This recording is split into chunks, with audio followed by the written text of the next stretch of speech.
ಇತಿಹಾಸದಲ್ಲಿ ಚರಿತ್ರೆಯಲ್ಲಿ ಯಾವುದು ಚಂಡಮಾರುತ ಬಂದಿಲ್ಲ, ಏನು ಮುಳುಗಲಿಲ್ಲ ಬೆಂಗಳೂರು, ಇವತ್ತವರೆಗೂ ಮುಳುಗಿಲ್ಲ ಬೆಂಗಳೂರು.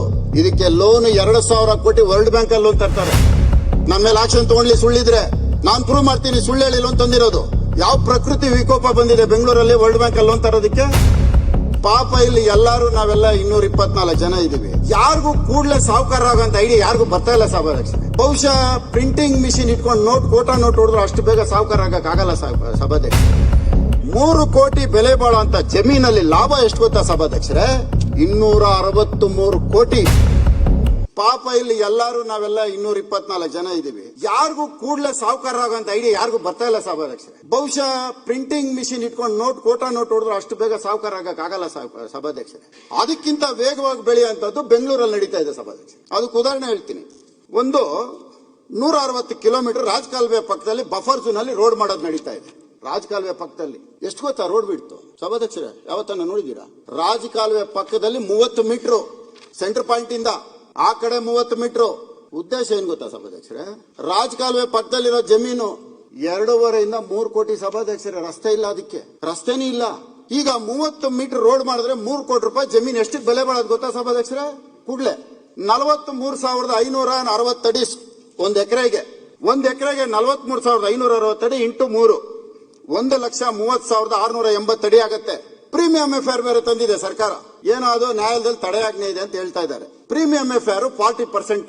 ಆ 40% ಪ್ಲಸ್ ಟಿಡಿಆರ್ 20%. 40% ಎಷ್ಟಾಗತ್ತೆ ಅಂದ್ರೆ 1,82,952 ಸ್ಕ್ವೇರ್ ಫೀಟ್ ಆಗತ್ತೆ. 40% ಆಡ್ ಮಾಡಿದ್ರೆ ಆ 40% ಟಿಡಿಆರ್ 20% ಆಡ್ ಮಾಡಿದ್ರೆ 2,19,542 ಸ್ಕ್ವೇರ್ ಫೀಟ್ ಆಗತ್ತೆ. 1 ಎಕರೆ ಲ್ಯಾಂಡ್ ರಾಜಕಾಲುವೆ ಪಕ್ಕದಲ್ಲಿರೋದು ಪ್ಲಾನ್ ಸ್ಯಾಂಕ್ಷನ್ ಆಗತ್ತೆ. 30 ಮೀಟರ್ ರೋಡ್ ತೋರಿಸಿದ್ರೆ ಈಗ ಪ್ಲಾನ್ ಸ್ಯಾಂಕ್ಷನ್ ಆಗೋಯ್ತು. ಅಲ್ಲಿ ಬರ್ತಾರೆ ಬಿಲ್ಡರ್ಗಳು. ಬಿಲ್ಡರ್ ಅಲ್ಲೇ ಕ್ಯೂ ಅಲ್ಲಿ ನಿಂತಿದ್ದಾರೆ ರಾಜಕಾಲುವೆ ಪಕ್ಕದಲ್ಲಿ ಜಮೀನು ತಗೊಳಕ್ಕೆ. ಇದಕ್ಕೆ ಇವಾಗ ವ್ಯಾಲ್ಯೂ ಫಿಕ್ಸ್ ಮಾಡೋಣ ಸಭಾಧ್ಯಕ್ಷ. 1 ಎಕರೆ ಇವತ್ತು 1 ಸ್ಕ್ವೇರ್ ಫೀಟ್ ಅಪಾರ್ಟ್ಮೆಂಟ್ಸ್ ಬೆಂಗಳೂರಲ್ಲಿ ಎಲ್ಲೇ ಹೋದ್ರು ಸಹ 15,000 ರೂಪಾಯಿ ಬೆಲೆ ಬಾಳುತ್ತೆ. ತಗೊಂತಾರೆ. ಅದು ಉತ್ತರ ಭಾರತದವ್ರು ತಗೊಂತಾರೋ ದಕ್ಷಿಣ ಭಾರತದಲ್ಲಿರೋರು ತಗೊಳ್ತಾರೆ. ಅದ್ರ ಬೆಲೆ 15,000 ರೂಪಾಯಿ ಮಾಡಿದ್ರೆ 329 ಕೋಟಿ 31,36,000 ರೂಪಾಯಿ ಆಗತ್ತೆ. ಅದನ್ನ ಕನ್ಸ್ಟ್ರಕ್ಷನ್ ಮಾಡ್ಬೇಕಲ್ಲ ಸಭಾಧ್ಯಕ್ಷರೇ? ಅದಕ್ಕೆ ಬಂದ್ಬಿಟ್ಟು ಸುಮಾರು 65 ಕೋಟಿ 86,26,000 ಆಗುತ್ತೆ. 3 ಕೋಟಿ ಬೆಲೆ ಬಾಳುವಂತ ಜಮೀನಲ್ಲಿ ಲಾಭ ಎಷ್ಟು ಗೊತ್ತಾ ಸಭಾಧ್ಯಕ್ಷರೇ? 263 ಕೋಟಿ. ರಾಜಕಾಲುವೆ ಪಕ್ಕದಲ್ಲಿರೋ 1 ಎಕರೆ ಜಾಗಕ್ಕೆ ಬೆಲೆ. ಇದನ್ನ ಯಾರಾದ್ರೂ ಗಮನಿಸ್ತಾ ಇದಾರೆ ಸಭಾಧ್ಯಕ್ಷರೇ? ಎಷ್ಟು ಜನಕ್ಕೆ ಗೊತ್ತಾಗ್ತಾ ಇದೆ ಇದು? ಯಾರಾದ್ರೂ ಒಂದಿನ ಯೋಚನೆ ಮಾಡಿದಾರ?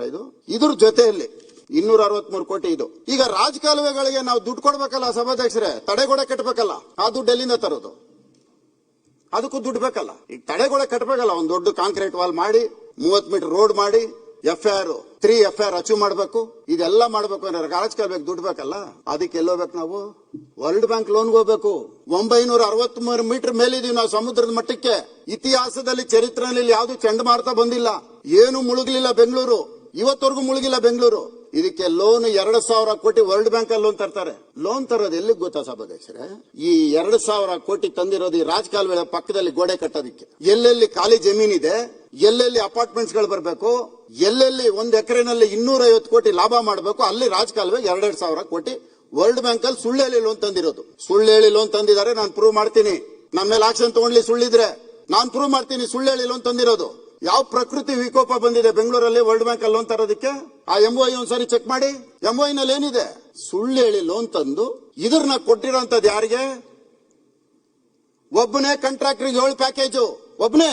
ಯಾವ ಕಾಂಟ್ರಾಕ್ಟರ್ ಕೊಡಬೇಕೋ ಅವನ್ನ ಡಿಸ್ಕ್ವಾಲಿಫೈ ಮಾಡಬೇಕು. ಅವನ್ನ ಕರೆದು ಬಿಟ್ಟು ನೀನೇ ವಾಪಸ್ ತಗೋ. ಇಲ್ಲ ಅಂದ್ರೆ ನೆಕ್ಸ್ಟ್ ನೀನು ಬ್ಲಾಕ್ ಲಿಸ್ಟ್ ಮಾಡ್ತೀನಿ. ನಾನು ಮಾತಾಡ್ತಾ ಇರೋ ಅಥೆಂಟಿಕ್ ಡಾಕ್ಯುಮೆಂಟ್ ಮಾತಾಡ್ತಾ ಇರೋದು. ನಾನು ಯಾವ್ದು ಸುಮ್ನೆ ಏನೋ ಪೇಪರ್ ಕಟ್ಟಿಂಗ್ ಇನ್ನೊಂದು ಇಟ್ಕೊಂಡು ಮಾತಾಡ್ತಾ ಇಲ್ಲ. ಅವನು ಹೇಳಿದಂಗೆ ಕೇಳಲಿಲ್ಲ ಅಂತೇಳಿ ಅದನ್ನ ರೀಟೆಂಡರ್ ಮಾಡೋದು. ಕ್ವಾಲಿಫೈ ಆಗಿದೆ ಇರೋವನಿಗೆ ಟನಲ್ ವರ್ಕ್ ಮಾಡೋನಿಗೆ ಕೆನಾಲ್ ವರ್ಕ್ ಅವ್ನು ಕ್ವಾಲಿಫೈ ಆಗಲ್ಲ. KPPT ಆಗ್ತಿವ, KTTP ಇಲ್ಲ, KPP ನಲ್ಲಿ ಸೇಮ್ ನೇಚರ್ ಆಫ್ ವರ್ಕ್ ಮಾಡಿರೋಂತವನೇ ಎಲಿಜಿಬಲ್ ಆಗ್ತಾನೆ ಅಂತಂದ್ರೆ ಅವನಿಗೋಸ್ಕರ ಮತ್ತೆ ಕಂಡೀಷನ್ ಚೇಂಜ್ ಮಾಡೋದು ಮಾಡಿದ್ದಾರೆ, ಕೊಟ್ಟಿದ್ದಾರೆ. ಹೇಳ್ದಂಗೆ ಕೇಳಲಿಲ್ಲ ಅಂತೇಳಿ ರೀಟೆಂಡರ್ ಮಾಡಿದ್ದಾರೆ. ಇದಕ್ಕೆ ಯಾವುದಕ್ಕೂ ಭ್ರಷ್ಟಾಚಾರ ನಡೆದಿಲ್ಲ. ಆವಲೇ ಸತೀಶ್ ರೆಡ್ಡಿ ಹೇಳಿದಕ್ಕೆ ಒಂದು ಮಾತು ಹೇಳಿದ್ರಿ. ಇವೆಲ್ಲ ಭ್ರಷ್ಟಾಚಾರ ನಡೀದೆ, ಪ್ರಾಮಾಣಿಕವಾಗಿ ನಡೀತಾ ಇರುವಂತದ್ದು. 7 ಟೆಂಡರ್ ಒಬ್ಬರೇ ಹಾಕೋದು. ಒಬ್ಬನಿಗೆ ಅವನಿಲ್ಲಿ, ಇವನಲ್ಲಿ, ಇವನಿಲ್ಲಿ. ಇದು ನಡೀತಾ ಇರುವಂತದ್ದು.